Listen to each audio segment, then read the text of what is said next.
Hello to everyone listening. My name's Craig Conway. Now, whilst I've been an actor by profession, very recently I've been introduced to doing radio. Within this, I talk to people from all over the world. Well, today I have a very, very special guest on the line from Australia. Now, during the turmoil and trauma of this pandemic, it's only amplified the now dire need in the world for a deeper, lasting solution to all of the chaos and suffering in human life. And this deeper, enduring solution is actually what this biologist that I'm about to interview is going to provide us with. He's going to do this by explaining and solving the underlying cause of all the suffering, which is our good and evil stricken so-called human condition. So, I don't care what you're doing, you need to stop and listen to this interview. In fact, I don't care what you're doing for the rest of your life. If you can, you just need to listen to this. Now, the interview is going to happen within 4 parts. Each is averaging around about 15 minutes, which is not a lot when you consider that we're going to be explaining the whole human condition. So it gives me a great privilege to introduce Australian biologist Jeremy Griffith. He's the author of a book which is titled Freedom, The End of the Human Condition. And this is the book here. This is my copy, which I've had with me now for quite a long time. And I take it everywhere with me. And there are millions of people all over the globe who are currently studying, reading, and researching through this book that Jeremy has brought to us. So, I'm here to tell everyone that this book has not only blown me away and impressed me, but he has also impressed Professor Harry Prosen, who is a former president of the Canadian Psychiatric Association. He's also one of the world's leading psychiatrists. And he said, I quote, "I have no doubt that Jeremy Griffith's biological explanation of the human condition is the holy grail of insight we have sought for the psychological rehabilitation of the human race. This is the book we have been waiting for. It is the book that saves the world." End quote. Now, I think everyone listening would agree that the psychological rehabilitation of the human race is exactly what this world needs. So, buckle into your seats. This is going to be the most interesting and exciting talk you have ever heard. So, Jeremy, thank you for talking with us, and tell us, how does your work bring about the psychological rehabilitation of the human race and end all of the suffering and strife, and as Professor Prosen said, save the world? Thank you very much for having me on your program, Craig. Finding understanding of our psychologically troubled human condition has actually been what the efforts of every human who has ever lived has been dedicated to achieving and has been contributing to finding. As Professor Prosen said, finding understanding of the human condition has been the holy grail of the whole human journey of conscious thought and inquiry. We humans have absolutely lived in hope, faith and trust that one day, somewhere, someplace, all the efforts of everyone, but in particular scientists, would finally produce the completely redeeming, uplifting and healing understanding of us humans. Now, I know it must seem outrageous to claim that this goal of goals has finally been achieved, but it has. In fact, the human condition is such a difficult subject for us humans to confront and deal with that I couldn't be talking about it so openly and freely if it hadn't been solved. Okay, then, Jeremy, solve the human condition for us. We're all ears. Firstly, I'm a biologist. And that's important because I think everyone will agree that what we need is a non-abstract, non-mystical, completely rational and thus understandable scientific, biological explanation of us humans. Okay, so how are we to explain and understand the human condition? Understand why we humans are the way we are. So brutally competitive, selfish and aggressive, that human life has become all but unbearable. In fact, how are we to make so much sense of our divisive behaviour that the underlying cause of it is so completely explained and understood that, as Professor Prosen said, the whole of the human race is psychologically rehabilitated and everyone's life is transformed? Yes, That's what we want. The human condition finally explained, fixed up and healed forever. Exactly, Craig. So, to start at the beginning, I know everyone listening is living with the belief, well, it's what we were all taught at school and are told in every documentary we watch, that humans' competitive, selfish and aggressive behaviour is due to us having savage, must reproduce our genes, instincts like other animals have. Certainly, while left-wing thinkers do claim we have some selfless cooperative instincts, they also say we have this selfish competitive animal side, which Karl Marx limited to such basic needs as sex, food, shelter and clothing. I mean, our conversations are saturated with this belief, with comments like we're programmed by our genes to try to dominate others and be a winner in the battle of life, and our preoccupation with sexual conquest is due to our primal instincts to sow our seeds, and men behave abominably because their bodies are flooded with must reproduce their genes promoting testosterone, and we want a big house because we are innately territorial, and fighting in war is just our deeply rooted combative animal nature expressing itself. Yes, exactly. That's exactly. I mean, that really is what I've understood is the reason for our competitive and aggressive nature, that we have brutally competitive survival of the fittest instincts, which we are always having to try and restrain or civilize or try to control as best we can. I mean, that's what I was taught in school. Yes, that's what we were taught. But let's think about this. And what I'm going to say now is very important, so I hope everyone's listening closely. Surely, this idea that we have savage, competitive and aggressive, must reproduce our genes instincts cannot be the real reason for our species' competitive and aggressive behaviour. Because, after all, words used to describe our human behaviour, such as egocentric, arrogant, inspired, depressed, deluded, pessimistic, optimistic, artificial, hateful, cynical, mean, sadistic, immoral, brilliant, guilt-ridden, evil, psychotic, neurotic, alienated, all recognise the involvement of our species' fully conscious thinking mind. They demonstrate that there's a psychological dimension to our behaviour, that we don't suffer from a genetic opportunism-driven animal condition, but a conscious, mind-based, psychologically troubled human condition. And what's more, we humans have cooperative, selfless and loving moral instincts, the voice or expression of which we call our conscience, which is the complete opposite of competitive, selfish and aggressive instincts. I mean, as Charles Darwin said, the moral sense affords the best and highest distinction between man and the lower animals. And of course, to have acquired these cooperative, selfless and loving moral instincts, our distant ape ancestors must have lived cooperatively, selflessly and lovingly. I mean, otherwise, how else could we have acquired them? Yeah. Our ape ancestors can't have been brutal, club-wielding, competitive and aggressive savages as we've been taught.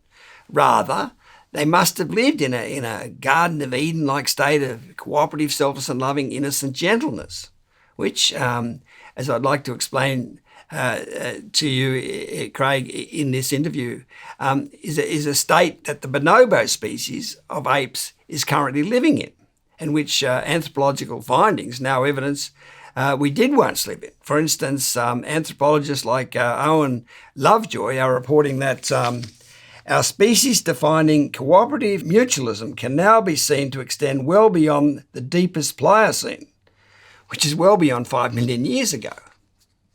So saying our competitive and aggressive behaviour comes from savage, competitive and aggressive instincts in us is simply not true.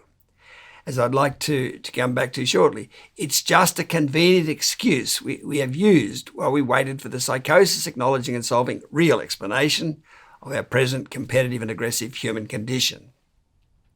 Wow, so that's a pretty big statement, Jeremy. I mean, a pretty important point that you're making here. You're saying that our competitive and aggressive behaviour is not due to the must produce our genes instincts like the other animals, but is due to a conscious mind-based, psychologically troubled condition, yes?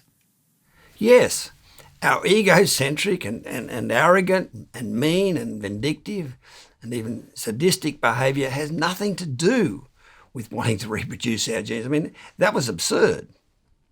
And it's actually really good news that our behaviour is due to a conscious mind-based psychologically troubled condition, because psychosis can be healed with understanding. I mean, if our competitive and aggressive behaviour was due to us having savage instincts, then we'd be stuck with that born with hardwired innate behaviour. It would mean we could only ever hope to restrain and control those supposedly brutal instincts. But since our species' divisive behaviour is due to a psychosis, that divisive behaviour can be cured with healing understanding. So that is very good news. In fact, incredibly exciting news, because with understanding we can finally end our psychologically troubled human condition. It's the understanding of ourselves that we needed to heal the pain in our brains and become sound and sane again. As I said, the savage instincts explanation was just a convenient excuse while we searched for the psychosis addressing and solving real explanation of our divisive behaviour, which is the explanation I'd now like to present. Okay, so what you're saying here, Jeremy, is that we don't need the convenient excuse anymore that we have some kind of savage animal instincts, because we have the real explanation of our conscious mind-based psychologically troubled human condition. Yes, this key, all-important psychosis addressing and solving explanation is actually very obvious. If we think about it, if an animal was to become fully conscious, like we humans became, then that animal's new self-managing, understanding-based conscious mind would surely have to challenge its pre-existing instinctive orientations to the world, wouldn't it? I mean, a battle would have to break out between the emerging conscious mind that operates from a basis of understanding cause and effect, and the non-understanding instincts that have always controlled and dictated how that animal behaves. Yep, that makes sense, Jeremy. So what happened, though, when this animal became conscious and its whole life turned into a psychologically distressed mess? Well, the easiest way to see what happened is to imagine the predicament faced by an animal whose life had always been controlled by its instincts suddenly developing a conscious mind, because if we do that, we'll very quickly see how that animal would develop a psychologically troubled, competitive and aggressive condition like we suffer from. Yeah. So let's imagine a stork. We'll call him Adam. I mean, each summer, Adam instinctively migrates north with the other storks around the coast of Africa to Europe to breed, as some varieties of storks do. Now, since he has no conscious mind, Adam stork doesn't think about or question his behaviour. He just follows what his instincts tell him to do. But what if we give Adam a large brain capable of conscious thought? He will start to think for himself, but many of his new ideas will not be consistent with his instincts. For instance, while migrating north with the other storks, Adam notices an island full of apple trees. He then makes a conscious decision to divert from his migratory flight path and explore the island. I mean, this is his first grand experiment in self-management.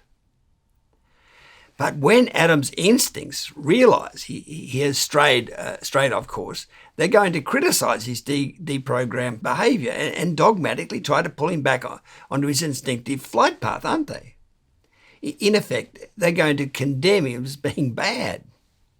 So imagine the turmoil Adam will experience. He can't go back to simply following his instincts. His instinctive orientations to the migratory flight path were acquired over thousands of generations of natural selection, but those orientations are not understandings. And since his conscious mind requires understanding, which it can only get through experimentation, inevitably a war will break out with his instincts. Now, ideally at this point, Adam's conscious mind would sit down, as it were, and explain to his instincts why he's defying them. He would explain that the gene-based natural selection process only gives species instinctive orientations to the world, where his nerve-based conscious mind, which is able to make sense of cause and effect, needs understanding of the world to operate. But of course, Adam doesn't have this self-understanding. He's only just begun his search for knowledge. In fact, he's not even aware what the problem actually is. He simply started to feel that he's bad, even evil. Okay, so what you're saying is a war has broken out between his conscious mind and his instincts, which he can't explain, and it's left him feeling bad, or that he is bad in some way, or even evil. So what happens then? Well, tragically, while searching for understanding, we can see that three things are unavoidably going to happen. Adam is going to defensively retaliate against the implied criticism from his instincts. He's going to desperately seek out any reinforcement he can find to relieve himself of the negative feelings. And he's going to try to deny the criticism and block it out of his mind. So he's going to become angry, egocentric and alienated, which is the psychological upset state we call the human condition, because it was us humans who developed a conscious mind and became psychologically upset. And I should say that upset is the right word for our condition, because while we're not evil or bad, we are definitely psychologically upset from having to participate in humanity's heroic search for knowledge. I mean, corrupted and fallen have been used to describe our condition, but they have a sort of negative connotation that we can now appreciate it's not deserved. So upset's the better word. Okay, so Adam's intellect or ego, ego being just another word for the intellect, since the dictionary defines ego as the conscious thinking self. So Adam's ego became centered or focused on the need to justify itself. Adam became egocentric. Selfishly, preoccupied, aggressively competing for opportunities to prove he's good and not bad, to validate his worth, to get a win, to essentially eke out any positive reinforcement that would bring him some relief from his criticising instincts. He unavoidably became self-preoccupied or selfish and aggressive and competitive. Okay, so our selfish, competitive and aggressive behaviour is not due to savage instincts, but to a psychologically upset state or condition. Mm-hmm. So basically, suffering psychological upset was the price we conscious humans had to be prepared to pay for our heroic search for understanding. In the words of the song The Impossible Dream from the musical The Man of La Mancha, we had to be prepared to march into hell for a heavenly cause. We had to lose ourselves to find ourselves. We had to suffer becoming angry, alienated and egocentric until we found sufficient knowledge to explain ourselves. Wow, Jeremy.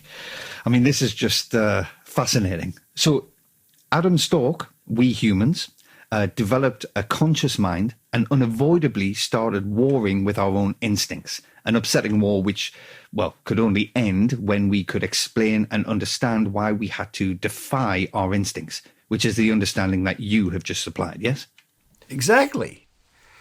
Remember, Adam Stork became defensively angry, egocentric and alienated because he couldn't explain why he was defying his instincts. So now that we can explain why, those defensive behaviours are no longer needed and can end. So that's basically all there is to explain. That's the biological explanation of the human condition that so explains us that, as Professor Prosen said, it brings about the psychological rehabilitation of the human race. Yeah. This is such a simple story, but so far-reaching in its ramifications. I mean, it is world-changing, is what it is, because it truly enables the psychological rehabilitation of the human race. I mean, that is just wonderful. Okay, I'm speaking with Australian biologist Jeremy Griffith. Hello, I'm Craig Conway, and I'm talking with Australian biologist Jeremy Griffith about how we can all end the turmoil and trauma in the world through explaining and understanding the human condition, which is the instinct versus intellect explanation Jeremy has just given us in part one of this interview. Okay, so as we go into part two, Jeremy, I do have some questions which I'd like to ask. Now, firstly, while it seems like an obvious explanation that when we became conscious, a psychologically upsetting battle must have broken out with our dictatorial instincts, if it is so obvious, why weren't we taught this at school? So that's the first question there. And secondly, how were our bonobo-like ape ancestors able to become cooperative and loving? which, as you said, must be the origins of our instinctive moral conscience that Darwin said distinguishes us from other animals.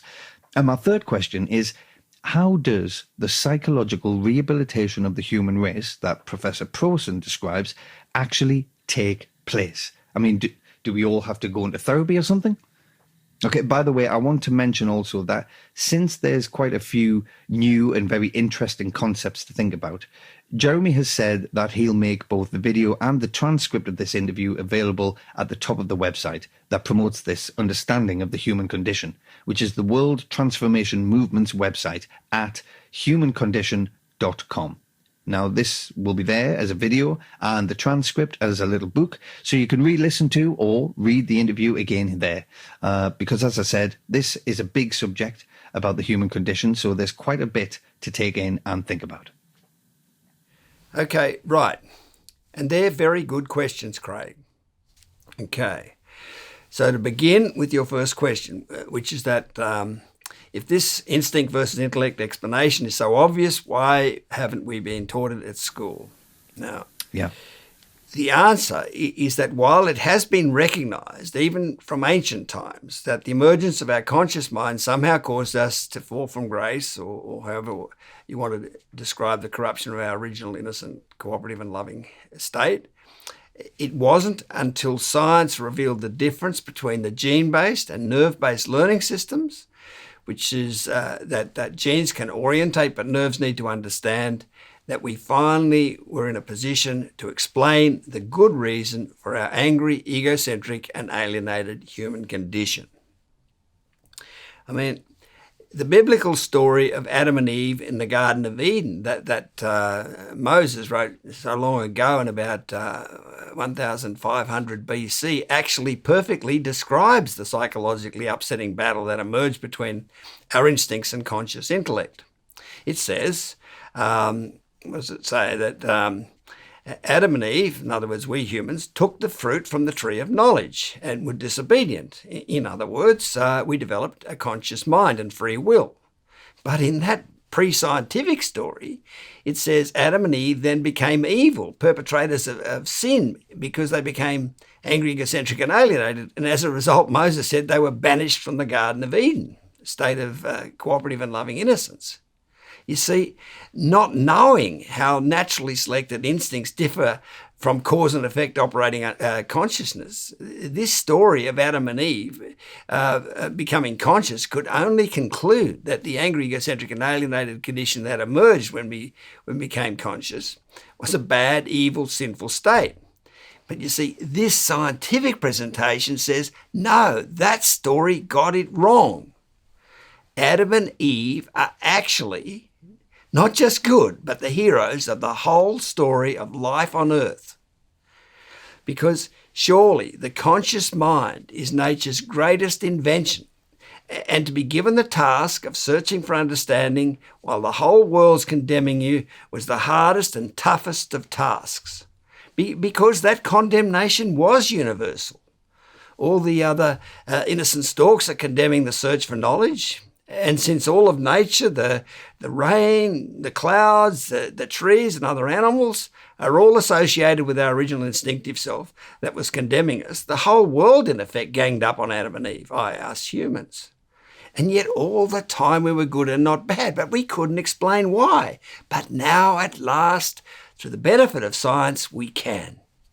Yeah, I hadn't realized that, but it is true. I mean, Adam and Eve taking the fruit from the tree of knowledge is a metaphor for being conscious, and then they were thrown out of the Garden of Eden of original innocence because it appeared that they were bad for doing so. But now, thankfully, we can explain that we humans, we weren't bad at all. In fact, we are the heroes of the story of life on Earth. That's right. We can now explain and understand that we conscious humans are immense heroes and not villains after all. I mean, how relieving is that? Yeah.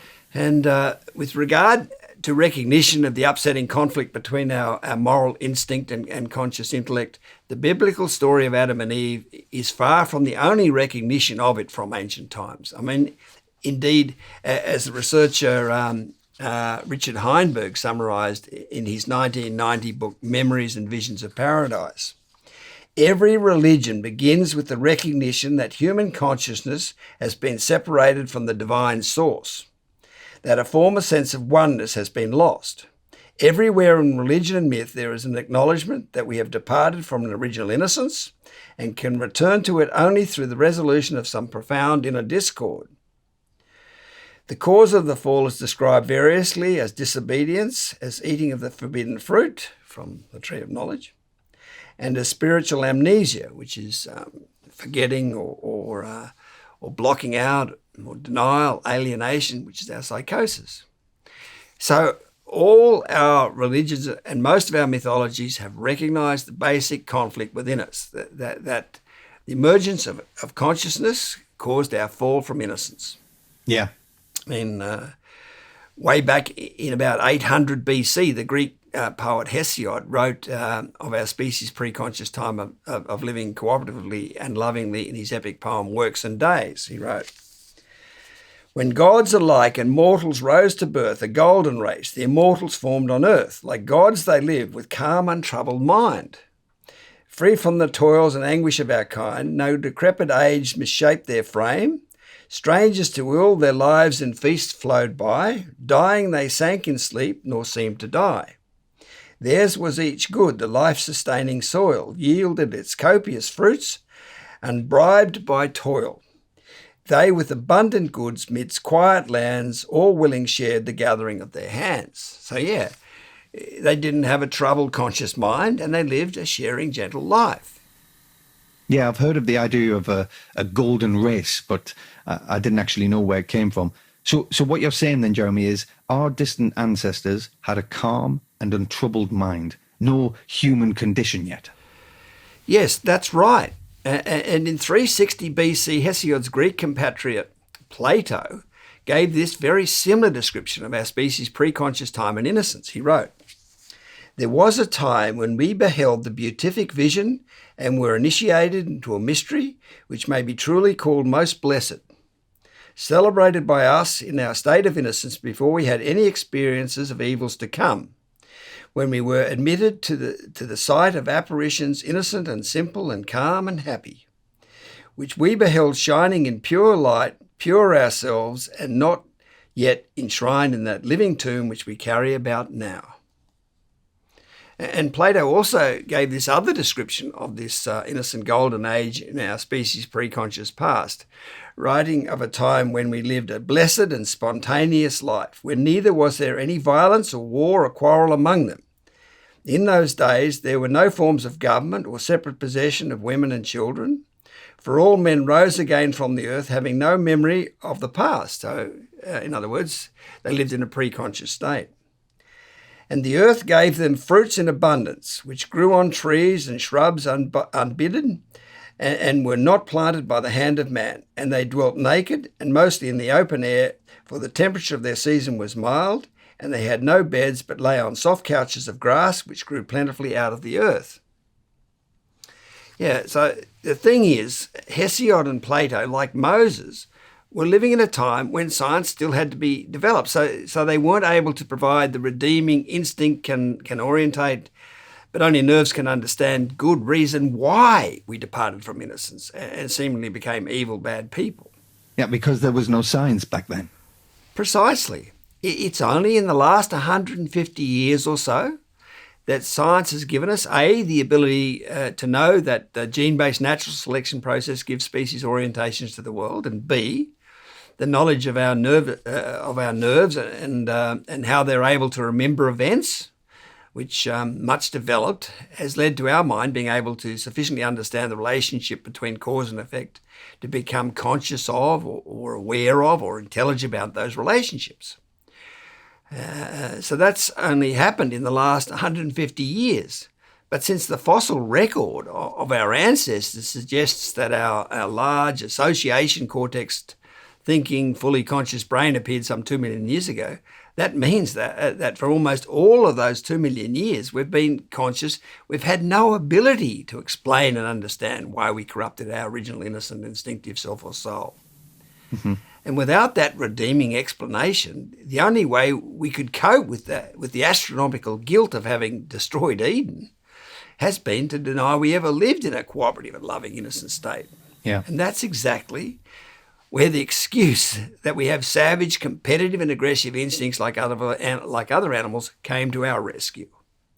I mean, as false as it is, it's been an absolutely brilliant excuse, because instead of our instincts being all loving and thus unbearably condemning of our present non-loving state, they are made out to be vicious and brutal, must reproduce your genes instincts like other animals. And instead of our conscious mind being the instinct-defying cause of our corruption, it was made out to be the blameless mediating hero that had to step in and control those supposed vicious instincts within us.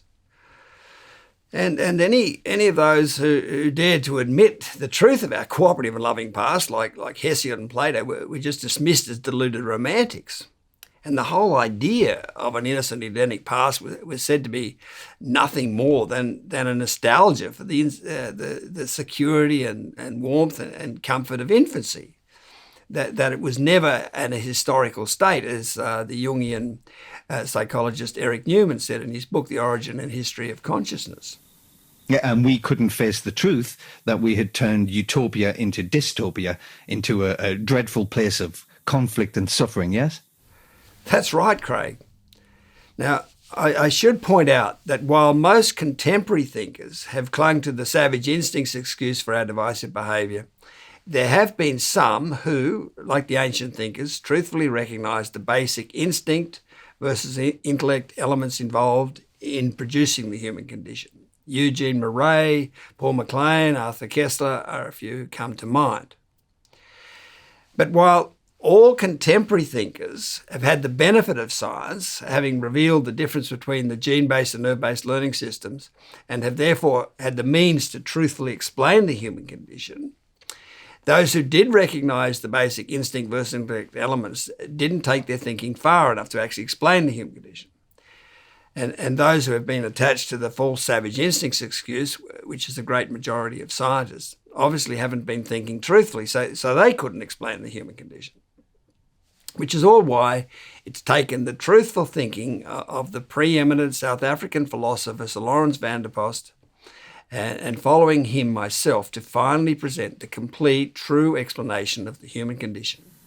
Okay, and Jeremy, I assume that people can read about the contemporary thinkers who recognised this instinct versus intellect elements involved in the human condition, and those who clung to the savage instincts excuse. People could read about this on the World Transformation Movement's website, which is at humancondition.com, yes? Yes, they can, Craig. In particular, in the fourth video at the top of the homepage.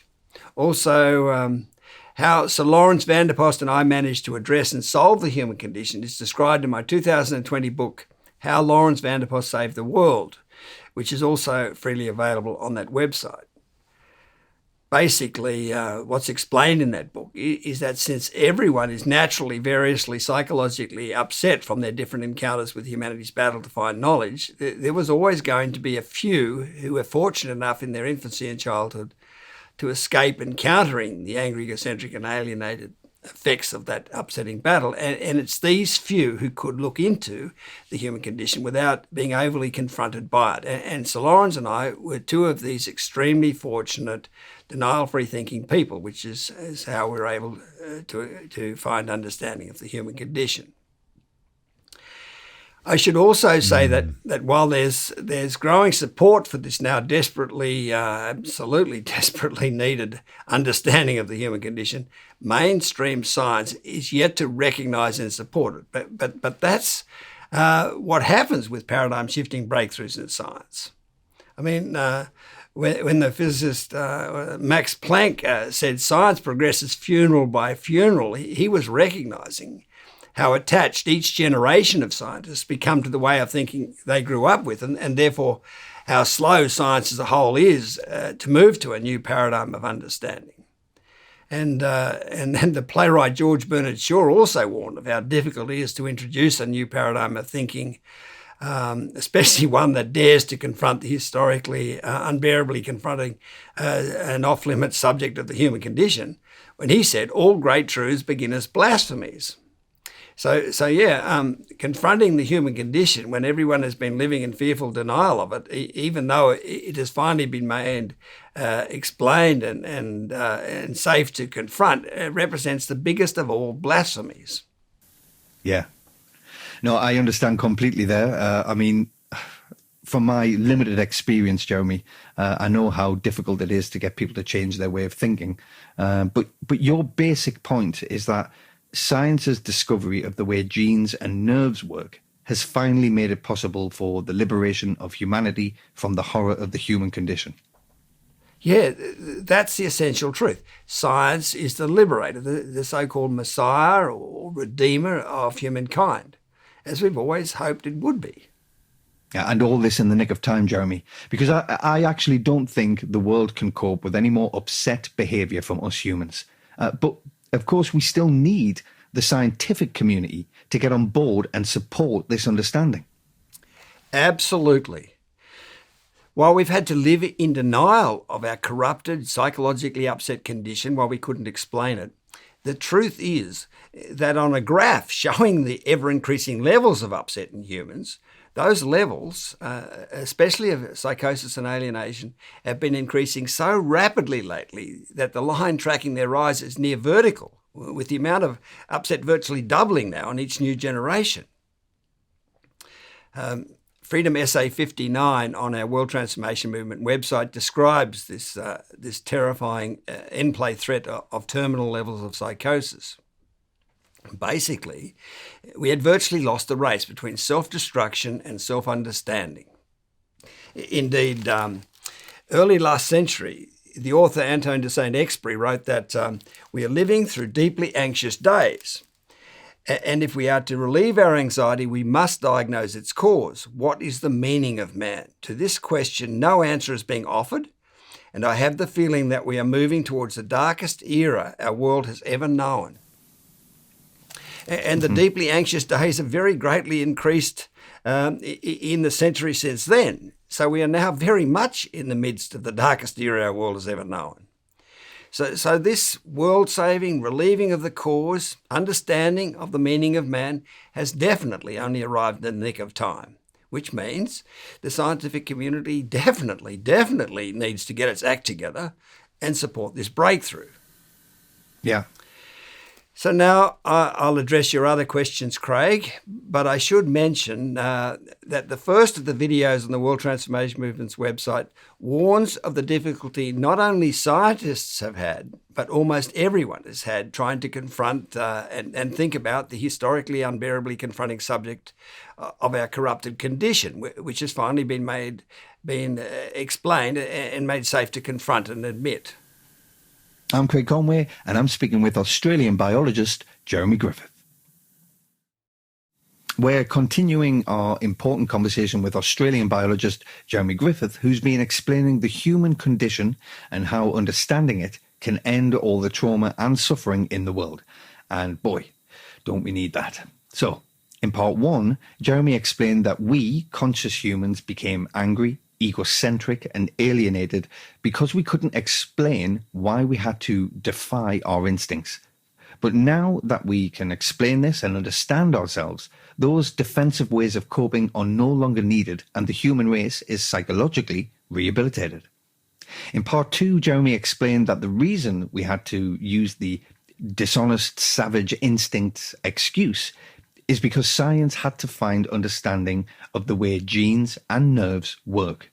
That genes can orientate a species, but nerves are needed to understand cause and effect.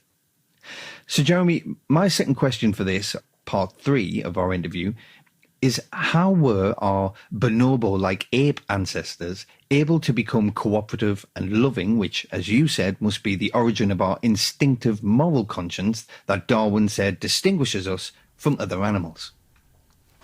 Yes. Okay. So how we acquired our moral instincts has been one of the greatest mysteries in biology. The primatologist Richard Wrangham described it as a question that has lain unsolved at the core of biology ever since Darwin. And I know Darwin himself described it as the one special difficulty with his concept of natural selection. And the reason for the difficulty, and this is a bit of basic biology for you, is that genes normally can't select for unconditionally selfless, fully cooperative traits simply because such traits tend to be self-eliminating and so normally can't become established in a species. I mean, by all means, you can be selfless and sacrifice your genes for me, but I'm not about to be selfless and sacrifice my genes for you. Which, by the way, means that the cooperation beats competition group selection theory that left-wing thinkers say explains our capacity to be selfless is biologically impossible. See my book, Death by Dogma. So the question is, how could such a selfish process as natural selection have created loving selflessness in us? Okay. Now, the answer is it was achieved in our forebears through nurturing. To explain what's so significant about a mother's nurturing of her offspring, I first need to point out that a mother's maternal instinct to care for her offspring is selfish because she's ensuring the reproduction of her genes by ensuring the survival of her offspring, who obviously carry her genes. So maternalism is selfish, is a selfish trait, which, as I've just said, genetic traits normally have to be for them to reproduce and carry on to the next generation. However, and this is all important, from the infant's perspective, maternalism does have the appearance of being selfless. From the infant's perspective, it's being treated unconditionally selflessly. The mother is giving her offspring food and warmth and shelter and support and protection for apparently nothing in return. So it follows that if the infant can remain in infancy for an extended period and be treated with a lot of seemingly altruistic love, it'll be indoctrinated with that selfless love and grow up and behave accordingly. So selfish maternalism can train an infant in altruistic selflessness. And I might mention that Freedom Essay 21 on our World Transformation Movement website and Chapter 5 of my book Freedom explain this love indoctrination process, as we call it, more fully. So what you're saying is that the mother's nurturing of their infants is primarily genetically selfish because it ensures the reproduction of her genes, but to the infant, it seems like it's being given unconditionally selfless love. Yes, that's right. And if we think about primates being semi-upright from living in the trees and swinging through the branches, and thus having their arms free to hold a dependent infant, it's clear that they are especially facilitated to support and prolong the mother-infant relationship and so develop this nurtured, loving, cooperative behaviour. And in fact, bonobos, the ape species who live south of the Congo River in Africa, are extraordinarily matriarchal or female role-focused and extraordinarily nurturing. You can find photos online, and I'll include some in the transcript booklet and in the video of this interview that illustrate just how nurturing bonobos are. They show bonobo mothers giving their infants their devoted and undivided attention. Wow. Yeah. And as a result of all this nurturing, bonobos are the most cooperative and loving of all primates, which is evidenced by these absolutely amazing quotes I just have to read to you. Bonobo zookeeper Barbara Bell writes that adult bonobos demonstrate tremendous compassion for each other. For example, Kitty, the eldest female, is completely blind and hard of hearing. Sometimes she gets lost and confused. They'll just pick her up and take her where she needs to go. And primatologist Sue Savage-Rumba says, bonobo life is centered around the offspring. Unlike what happens among chimpanzees, all members of the bonobo social group help with infant care and share food with infants. If you're a bonobo infant, you can do no wrong. Bonobo females and their infants form the core of the group. And a filmmaker of the French documentary Bonobos says, they're surely the most fascinating animal on the planet. They're the closest animals to human, in that they share almost 99% of our genetic makeup. Once I got hit on the head with a branch that had a bonobo on it, I sat down and the bonobo noticed I was in a difficult situation and came and took me by the hand and moved my hair back like they do. So they live on compassion. That's really interesting to experience. What about this quote? And bonobo researcher Vanessa Woods gives this first-hand account of bonobos' unlimited capacity for love from her study of them in the Congo Basin. She writes, "Bonobo love is like a laser beam. They stop, they stare at you as though they have been waiting their whole lives for you to walk into their jungle. And then they love you with such helpless abandon that you love them back. You have to love them back." Wow, Jeremy, I mean, these are astonishing quotes. They really are. Yes, they are truly amazing quotes. And bonobos are our closest living relatives, as mentioned. They share 99% of our DNA. So we can see that the bonobos provide the perfect evidence for how our distant ape ancestors became cooperative and loving. I have another picture here of a group of bonobos resting in a grassy glade, which I'll also put in the transcript booklet. And it's perfectly equates with the description I mentioned earlier that Plato gave about what life was like for humans back in the golden age of nurtured togetherness. Plato said, and they dwelt naked and mostly in the open air, for the temperature of their season was mild. And they had no beds, but lay on soft couches of grass, which grew plentifully out of the earth. So there's the grass and there's the bonobos. Clearly, we have perfect instinctive memory, if we don't choose to deny it, of what life was like before the fall, because Plato didn't know about the existence of bonobos, and yet knew exactly what our bonobo-like bonobo-like life was before the fall was like. Yeah. Now, this quote is a bit long, but it's such a wonderful intuitive remembrance of our species' bonobo-like time in an alienation-free, all-sensitive and all-loving state of innocence that I just have to read it out. It's from the great Russian novelist Fyodor Dostoevsky. He wrote of a time when the grass glowed with bright and fragrant flowers, birds were flying in the air, and perched fearlessly on my shoulders and arms and joyfully struck me with their darling wings. And at last I saw and knew the people of this happy land. They came to me of themselves, surrounded me, kissed me. The children of the sun, the children of their son. Oh, how beautiful they were. Their faces were radiant. In their words and voices there was a note of childlike joy. It was the earth untarnished by the fall. On it lived people who had not yet sinned.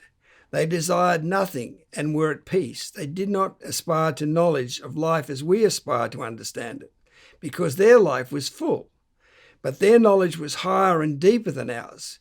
But I could not understand their knowledge. They showed me their trees, and I could not understand their intense love with which they looked at them. It was as though they were talking with creatures like themselves, and I'm convinced that the trees understood them. They looked at all of nature like that, at the animals who lived in peace with them and did not attack them, but loved them, conquered by their love. There was no quarrelling, no jealousy among them, for they all made up one family. I mean, this description of being conquered by their love is so like the description just given by the bonobo researcher Vanessa Woods, isn't it? When she said, bonobos love you with such helpless abandon that you have to love them back. You have to love them back. Again, we see how accurate our memory is, if we don't deny it, of what life was like before the fall. I mean, that quote is so wonderful. It's just amazing. Thank you, Jeremy.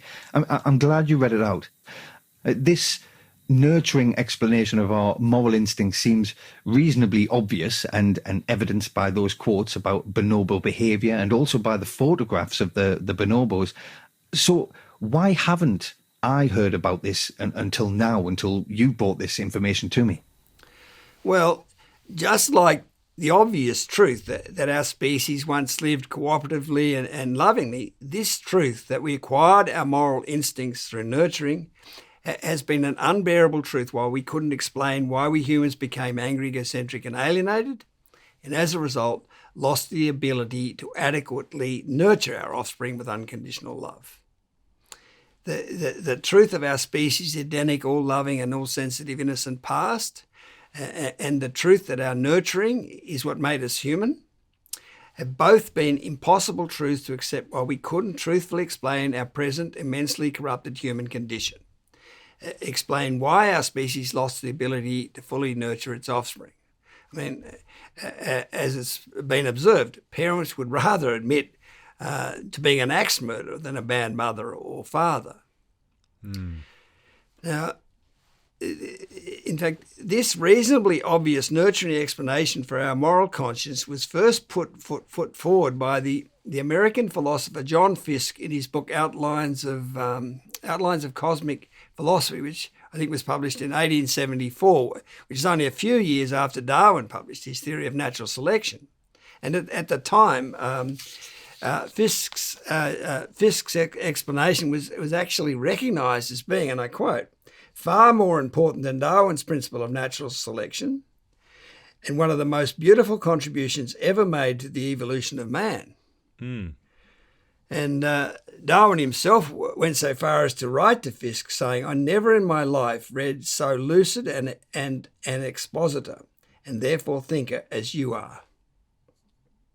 But again, while we couldn't explain our loss of ability to adequately nurture our offspring, this far more important insight than Darwin's principle of natural selection was let die and eventually just disappeared from the biological discourse. I might point out that these are all fairly obvious and simple explanations. That one, Darwin's natural selection explanation for the variety of species.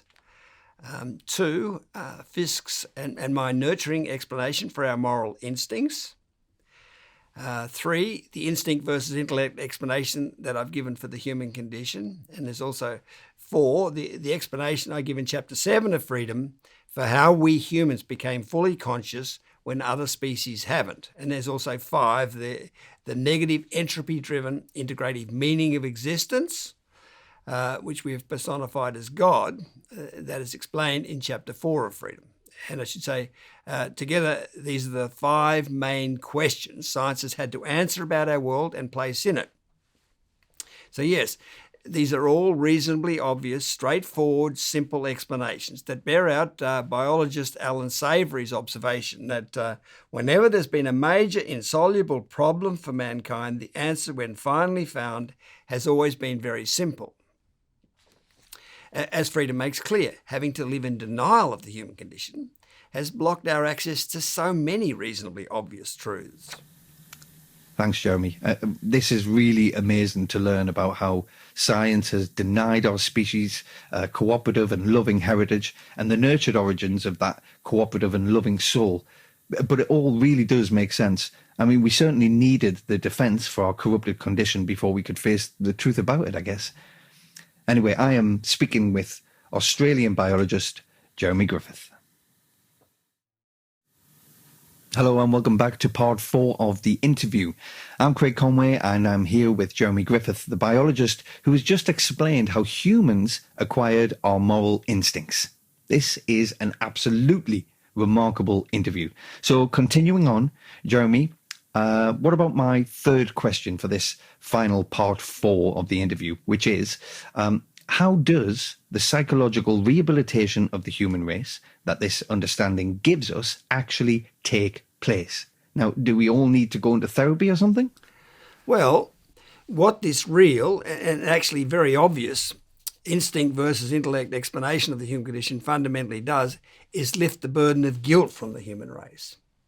It establishes that we humans are good and not bad after all.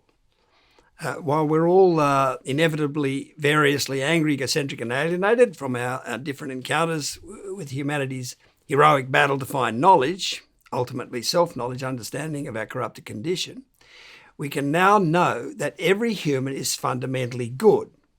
And this ability to understand and know there was a good reason why the human race became psychologically upset is the key relieving understanding we have been in search of ever since we became conscious some 2 million years ago and our corrupted condition emerged. I mean, that is the key relief for our mind. Being finally able to understand that we are good and not bad is what brings us the greatest psychological relief of all. I mean, the psychoanalyst Carl Jung was forever saying wholeness for humans depends on the ability to own our own shadow. And since we can now own the shadow of our species' 2 million years corrupted condition, the human race is finally in a position to become whole. I mean, the word psychosis literally means soul illness, and psychiatry literally means soul healing, derived as they are from psyche, meaning soul, and osis, meaning abnormal state, and iatreo, which means healing. But we've never been able to heal our soul, explain to our original instinctive self or soul that us fully conscious thinking humans, are good and not bad, and by so doing reconcile and heal our split selves. But now at last we can. Well, there is an adage that says the truth will set you free. So what you're saying then, Jeremy, is that the truth of our fundamental goodness is the truth that we needed to set us free from the human condition. Precisely. And while that is the main relief our mind needed, obviously the more we digest that relieving understanding, the more healing relief comes to every aspect of our upset condition. And to have had to endure being unjustly condemned as bad for 2 million years does mean that there's a great deal of upset to heal. I mean, to appreciate how much upset exists in us humans now, imagine living for just one day with the injustice of being condemned as bad, even evil, when you intuitively knew but were unable to explain that you are actually the complete opposite of evil, namely truly wonderful, good and meaningful. In fact, not just good, but the hero of the story of life on earth. You would be hurt to the core and furious, wouldn't you? Now, extrapolate that experience over 2 million years, and we can begin to appreciate just how much volcanic frustration and anger must now exist within us humans. I mean, while we have learned to significantly restrain and conceal, we call it civilize, the phenomenal amount of upset within us, under the surface, we must all be boiling with rage. And sometimes, when our restraint can no longer find a way to contain it, that anger must express itself. Hence our capacity for shocking acts of cruelty and sadism, hate, murder and war. Yeah. And no wonder we have led such an evasive, denial-practicing, lying, avoiding any criticism, escapist, alienated, superficial and artificial, greedy, egocentric, power, fame, fortune and glory-seeking existence. We've had to smother ourselves with material glory while we lack the spiritual glory of compassionate understanding of ourselves. So there's an enormous amount of upset to subside and heal in us humans. And that will obviously take time. In fact, we have to expect that will take a number of generations to completely be ameliorated. But the good news, and this is very important, is that while it'll take a number of generations to heal all the upset in us humans, everyone can immediately live free of their upset. Now, the reason we can live free of it is that while we lack the real defense and reinforcement of understanding of our corrupted condition, we absolutely needed the artificial defenses and reinforcements of attacking any criticism of our corrupted condition, of denying and blocking it out, and of finding any positive reinforcement we could. Our anger, alienation, egocentricity are what sustained us. But now that we have the real defense and reinforcement of our fundamental goodness, all those artificial defenses and reinforcements are obsoleted. They're no longer needed. In fact, to continue using the old artificial defenses of retaliation and denial and and the search for relieving power, fame, fortune and glory, when our fundamental goodness has been established, is not only clearly pointless, but also unnecessarily destructive of ourselves and everyone around us and of our planet. That way of living is now completely obsoleted, finished with. That makes total sense. I mean, our artificial ways of reinforcing ourselves are obsoleted by the real reinforcement of ourselves. One way of living ends, a new one begins, free from the human condition. Whew, thank God for that.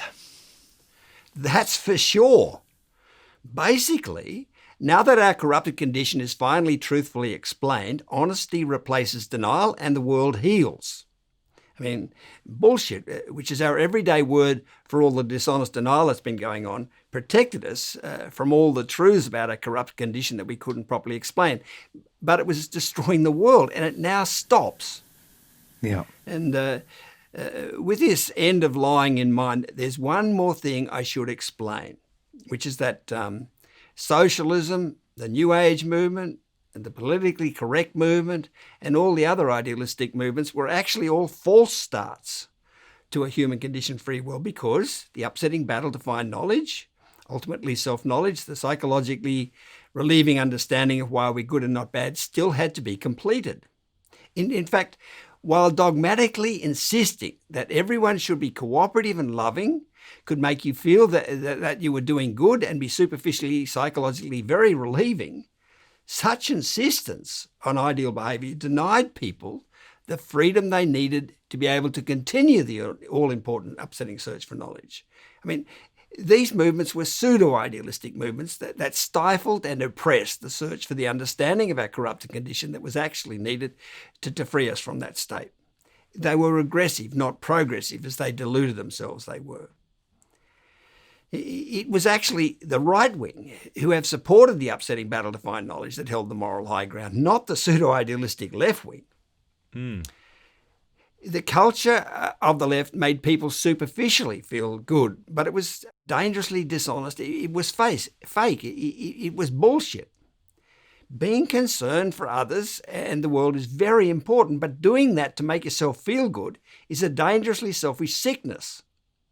Indeed, it's the most destructive of all drug addictions, and it's been taking over the world. As I explain in my free book, Death by Dogma, dogma is not the cure, it's the poison. Yeah. So you can see here that the true instinct versus intellect explanation of the human condition finally enables us to explain and expose what's wrong with the left. And it's not a moment too soon, because its culture is rapidly taking our species to death by dogma extinction. Yeah. Now, most wonderfully of all, the instinct versus intellect explanation of the human condition not only exposes the culture of the left for the human race destroying lie that it is, it also, as I said, brings to an end the whole upsetting search for the rehabilitating understanding of why we're good and not bad. And what this means is that it's no longer oppressive of that upsetting search to take up support of cooperative and loving idealism, because that search is over. In fact, taking up support of cooperative and loving idealism is now the only way of living that's justified. I mean, suddenly there's no longer any reason for the right wing in politics, and everyone effectively becomes left wing. In fact, the whole business of politics basically ends with the finding of understanding of the human condition. And the whole human race sets out as one united organism, letting go the angry, egocentric and alienated part of ourselves and supporting cooperative and loving idealism. And I might say that much more is explained about pseudo-idealism in video 14 on the World Transformation Movement's website. Yeah, I mean, ending the polarized world of politics will certainly be one of the biggest reliefs imaginable. Absolutely, Craig. It'll be a massive relief. So that's how the whole world suddenly, immediately changes from a psychologically embattled, angry, egocentric and alienated state to a world where everyone has decided to abandon their still to be healed, competitive and aggressive behaviour and takes up support of a cooperative and loving existence. So finding understanding of the human condition brings to an end the insecure, upset, artificial, reinforcement-dependent angry, egocentric, and alienated world. A new human condition resolved, cooperative, selfless, and loving world now emerges. Light comes streaming into the dark, cave-like world of denial that we've been living in, and it will all be like waking up from a nightmare. Basically, with the ability to understand ourselves, we can return to our original cooperative and loving state, but this time fully conscious. As the poet T.S. Eliot anticipated, we shall not cease from exploration, and the end of all our exploring will be to arrive where we started and know the place for the first time. Wow, Jeremy, that has been absolutely incredible, enlightening, enthralling, and I really can't thank you enough for sharing with us your knowledge and your insight. To think about the human race being transformed just in the nick of time is, I think, what everybody out there who has listened to this will be hoping for. And your book, Freedom, again, will be available on humancondition.com for everybody to access and to get. And it's free on there as well. So please follow this interview up, listen to this interview again and again. Try your best to understand what Jeremy is saying here, but get online, get the information and keep studying. And let's hope we can all enjoy and embrace a new change for the world, for all of us. Jeremy, it's been wonderful to talk to you. Thank you for joining us. And we will hopefully speak to you again, but better so, we'll be seeing your work in the lives of everybody across the planet and across the globe very soon. I've been Craig Conway. This has been The Interview with Jeremy Griffith.